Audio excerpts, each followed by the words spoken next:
सर्वांना जय शिवराय। आज खरं तर फेसबुक लाईव्हच्या माध्यमातून आपल्या सर्वांशी संपर्क साधायचा होता, परंतु फेसबुककडून अकाउंट रिस्ट्रिक्ट झाले किंवा अकाउंट बंद पडलेलं असल्यामुळे फेसबुक लाईव्ह येता येत नाही, म्हणून हा व्हिडिओ बनवतो आहे। त्यामुळे सर्वप्रथम सर्वांची दिलगिरी व्यक्त करतो। मित्रांनो, मराठा समाज मागील अनेक वर्षापासून आरक्षणाची लढाई लढत असताना 50%च्या वरचं आरक्षण हे 2 वेळा सुप्रीम कोर्टानं नाकारलेलं आहे।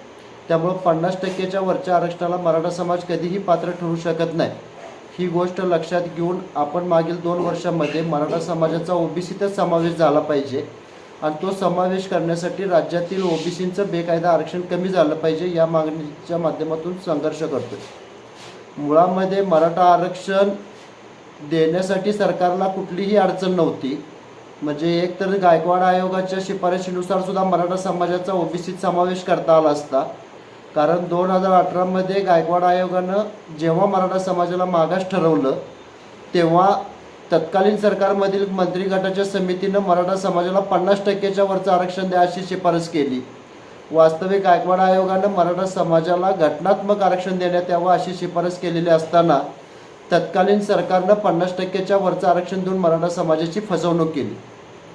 ही फसवणूक केलेली असताना त्यावेळी सुद्धा अनेक अभ्यासकांनी 50%ची मर्यादा ओलांडलेली आहे, EWS आरक्षण आल्यामुळं 50%च्या वरचं आरक्षण टिकेल असे अनेक गप्पा मारल्या, तरी 50%चं आरक्षण हे कायद्याच्या कसोटीवर टिकलं नाही। हे न टिकण्याचं कारण नोंदवत असताना सुप्रीम कोर्टानं जे काही 4 मुद्दे पुढे आणले होते त्यातले महत्त्वाचे 4 मुद्दे होते की 102व्या घटनादुरुस्तीनं राज्यांना आरक्षण देण्याचे अधिकार नाहीत। दुसरा मुद्दा होता की ओबीसी SC ST हे जसे प्रवर्ग आहेत तसं SC BC हा घटनात्मक प्रवर्ग असू शकत नाही आणि त्यामुळे एका वर्गासाठी वेगळा प्रवर्ग बनवून राज्यांना अधिकार नसताना राज्याने हे आरक्षण दिले। आणि तिसरा मुद्दा होता की दुर्गम अतिदुर्गम भागाची जी जॉग्राफिकल म्हणजे भौगोलिक जी अट आहे त्या अटीमध्ये मराठा समाज बसत नाही। मग या तिन्ही गोष्टी कधीही मराठा समाजाला 50%च्या वरचं आरक्षण देऊ शकत नाहीत हे माहीत असताना सरकारनं पुन्हा 50%च्या वरचं आरक्षण देऊन मराठा समाजाची स्पष्टपणे फसवणूक केलेली आहे। आता ही फसवणूक करत असताना कागदोपत्री सुद्धा काही घोळ केले गेले। म्हणजे या सरकारचं इंटेन्शन हे गायकवाड आयोग रद्द करून मराठा समाजाला आरक्षण मिळू नये याच्यासाठी एक बोगस अहवाल तयार करून घेणं एवढंच या शुक्रे समितीचा उद्दिष्ट होतं का, अशी परिस्थिती मराठा समाजामध्ये आज विचार करण्यासारखी आहे। म्हणजे एकीकडे मराठा समाजाला आरक्षण द्यायची म्हणून एकनाथ शिंदेंनी शिवाजी महाराजांची शपथ घेतली, त्यांच्या पायाला हात लावून शपथ घेऊन मराठा आरक्षण देणार म्हणून सांगितलं व त्यानंतर लगेचच मराठा समाजाला आरक्षण देण्यासाठी कुठल्याही आरक्षणाला धक्का न लावता 50% वरील आरक्षण देण्यासाठी मराठा समाजाची अपवादात्मक परिस्थिती सिद्ध करा अशा पद्धतीचं टर्म ऑफ प्रेफरन्स पत्र हे आयोगाला पाठवलं गेलं। आयोगानं त्याच्यावर काम करत असताना वास्तविक राज्य सरकारला सुप्रीम कोर्टाचा निकाल ओव्हररूल करायचे अधिकार नाहीत। यासाठी आपलं म्हणणं होतं की सरकारनं मराठा समाजाचा ओबीसीत समावेश करावा व 50%च्या वरील आरक्षणाला ज्या जाती पात्र आहेत त्यांना ओपनमधून आरक्षण द्यावं आणि मराठा समाजाला 50%च्या आत ओबीसी म्हणून आरक्षणाचा समावेश करावा आणि मराठा समाजाची शैक्षणिक आणि नोकरीची शिक्षण आणि नोकरीतच आरक्षणाची मागणी असल्यामुळं इतर ओबीसींच्या राजकीय आरक्षणाला धक्का लागणार नाही, परंतु मराठा समाजाला आरक्षण द्यायचं नाही या मानसिकतेत असणाऱ्या सरकारनं 50%च्या वरच्या आरक्षणाचा पुन्हा गाठ घातला। आता अनेक गोष्टी अशा पुढे येत आहेत की जर मराठा आरक्षण टिकलं नाही तर मग ओबीसींचं पण आरक्षण राहणार नाही। हे 2018 पासून आम्ही कायदेशीर लढाई लढत असताना ऐकत आलेलो आहे, पण वास्तवात तसं काही होत नाही। मराठा आरक्षण ही केस वेगळे आहे आणि ओबीसी आरक्षण ही केस वेगळी आहे। या दोन्ही केस एकत्र सरकारनं जरी प्रयत्न केला तरी कोर्ट ते ऐकून घेणार नाही। कोर्ट म्हणणार मराठा आरक्षण केसमध्ये मराठा आरक्षणाबद्दल भूमिका मांडा आणि ओबीसी आरक्षणाची जी याचिका आहे त्या याचिकेमध्ये तुम्ही ओबीसी आरक्षण योग्य की अयोग्य ती वेगळी केस आहे, या दोन्ही केस एकत्र करता येणार नाहीत असं जवळपास कोर्ट निश्चितपणे सांगत। आणि असंच 2019 मध्ये सुद्धा प्रयत्न झाल्यावर कोर्टानं स्पष्ट केलं होतं की ओबीसी आरक्षणाची फेरसर्वेक्षणाची केस वेगळी आणि ही केस वेगळी, आम्ही दोन्ही केस एकत्र करणार नाही। मग आज प्रश्न आहे की 342 खाली जर मराठा समाजाला आरक्षण दिलं म्हणजे संभ्रम निर्माण केला जातो तर 2005चा असेल किंवा 2001चा कायदा जो आहे तो 105व्या घटनादुरुस्तीनं बदलला गेला पाहिजे होता, तो बदलला गेला आहे का? मग जर 2001 आणि 2005च्या कायद्यानं सर्वेक्षण झालं असेल तर 2018च्या आरक्षण धोरणानुसार किंवा 102 आणि 105व्या घटनादुरुस्तीनुसार आम्हीच SCBC आहोत असं दावा करणं हा निव्वळ चुकीचा आणि खोटा प्रचार आहे. त्यामुळं मराठा समाजाचंच आरक्षण टिकलं आणि बाकीचं जाईल असं नाही.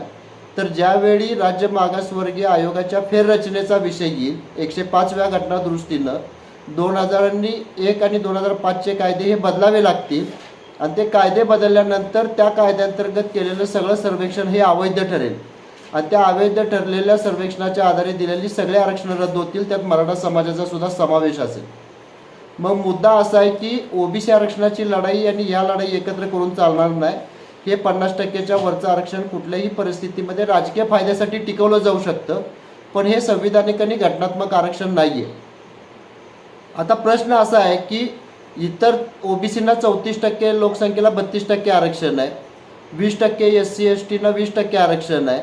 मराठा समाज EWSमधून बाहेर पडल्यामुळं जे काय राज्यातील अल्पसंख्याक राहतात त्यांना पण बऱ्यापैकी लोकसंख्येच्या प्रमाणात आरक्षण मिळणार आहे.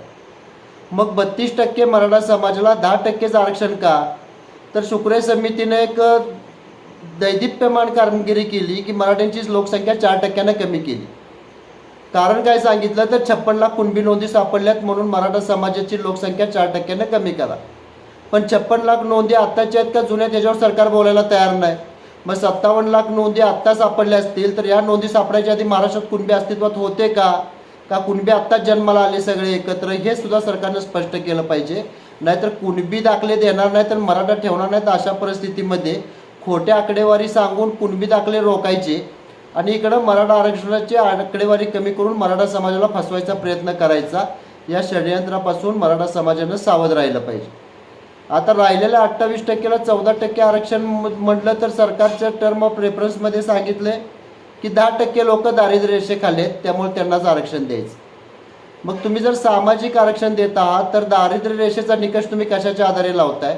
मग दारिद्र्य रेषेखाली जे राहतात म्हणून आरक्षणाची शिफारस जर आयोगाने केली असेल तर कोर्ट म्हणणार की राज्यात ऑलरेडी आर्थिक मागांसाठी आरक्षण असताना हे वेगळं आरक्षण का? मग या सगळ्या गोष्टीचा विचार केला तर जे सरकारनं कुणबी दाखले दिलेले आहेत त्यातल्या जर काही लोकांनी पूर्वी मराठा म्हणून जर दाखला काढला असेल, त्याची जात पडताळणी झाली असेल तर येणाऱ्या काळामध्ये त्या अडचणीसुद्धा कशा पद्धतीनं पुढे येतात हे पाहावं लागेल.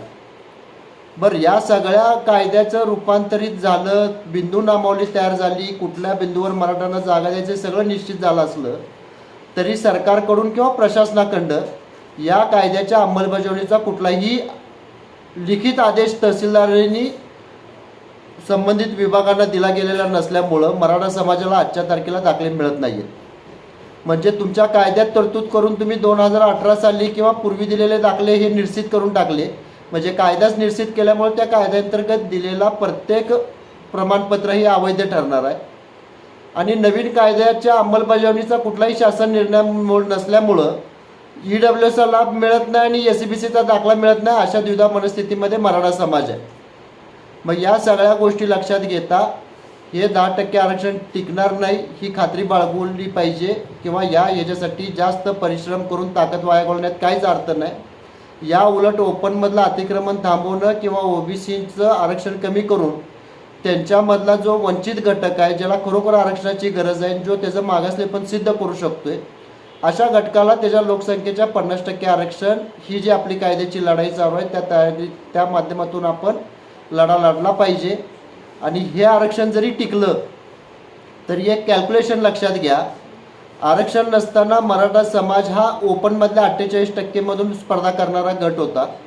म्हणजे त्या 48%मध्ये 10% EWSमधला सरकार सांगते तो आकडा जरी पकडला तरी 8% जागा मराठा समाजाला आणि उर्वरित 38% मधल्या एक 12 ते 13% जागा मराठा समाजाला मिळायच्या. म्हणजे 32% मराठा समाजाला 22 जागा मिळतात आणि 10% त्यांचा बॅकलॉग भरून काढण्यासाठी 10% आरक्षण अशी जवळपास सरकारची आणि त्यांच्या वतीनं मांडणाऱ्या अभ्यासकांची भूमिका आहे. परंतु आत्ता दिलेल्या 10% आरक्षणामुळे 8% EWSच्या जागा कमी होणार आहेत आणि 38% मध्ये जे 12-13 जागा मिळत होत्या त्या 10%मध्ये कॉम्पॅक्ट झाल्यामुळं उरलेल्या 25-26 मध्ये 2 तिथं 3 जागा मिळाल्या. म्हणजे जिथं 22% जागा मिळून 10% बॅकलॉग भरणं गरजेचं होतं तिथं 10% आरक्षण देऊन सरकार नव्यानं मराठा समाजाचा 22% बॅकलॉग तयार करायचं काम करणार आहे. त्यामुळे येणाऱ्या काळामध्ये सुप्रीम कोर्टाचं आंध्र प्रदेशचं 2021चं जजमेंट आहे की त्याच्यामध्ये घटनापीठानं स्पष्ट केलं की आंध्र प्रदेशमधल्या आदिवासींना 100% आरक्षणाचा एक कायदा केला होता आणि तो कायदा 93 साली रद्द झाला होता आणि परत 2018च्या दरम्यान तो कायदा सरकारनं पुन्हा स्थापन केला. कोर्टानं सांगितलं की एकदा रद्द केलेला कायदा तुम्हाला पुन्हा स्थापन करता येणार नाही. मग तिथं घटनापीठाची ती भूमिका असेल तर मराठा समाज ज्याला 2014ला दिलेलं आरक्षण सुप्रीम कोर्टानं नाकारलं, 2018ला दिलेलं 50%च्या वरचं आरक्षण कोर्टानं नाकारलं. मग एवढे सगळे निकाल असताना सुद्धा हे आरक्षण टिकेल असं समाजाला सांगणं हे निव्वळ थोतांड आहे. आणि जरी हे आरक्षण टिकलं आणि सर्वांच्या ज्ञानानं बुद्धिवान लोकांनी पाक त्यांच्या कायद्याचा आणि अकलीचा कस लावून जरी आरक्षण टिकवलं तरीसुद्धा या आरक्षणाचा मराठा समाजाला फायदा कसा होणार आहे याचं सुद्धा चिंतन आणि मनन मराठा समाजानं केलं पाहिजे. आणि जर विषय कायद्याचा असेल तर जो कायदा आपल्याला लागू आहे तोच या राज्यातील प्रत्येक घटकाला लागू आहे. मग मराठा समाजाला तुम्ही कायद्याची आणि संविधानाच्या गोष्टी सांगत असशीला तर त्या गोष्टी व तो न्याय तुम्हाला इतर समाजालाही द्यावा लागेल. तीच भूमिका इतर समाजाच्या बाबतीत घ्यावी लागेल. अशी कायदेशीर व संविधानिक भूमिका घेऊन मराठा समाजाला इथून पुढीलचा लढा मजबूत करावा लागेल. अन्यथा भावनिक होऊन फक्त रस्त्यावर उतरून मराठा समाज हा अधोगतीकडेच वाटचाल करणार आहे. तुम्ही तुमच्या ताकदीचा वापर कायदेशीर आणि संविधानिक गोष्टी समजून घेऊन जोपर्यंत तुमचा लढा उभा करत नाही तोपर्यंत तुम्हाला अपयश येत राहणार. प्रत्येक राजकीय पक्ष ही आपली राजकीय भूक आपल्या मताच्या माध्यमातून भागवून घेणार. सत्तेत आलं की पुन्हा आपल्याला संघर्ष करायला लावणार.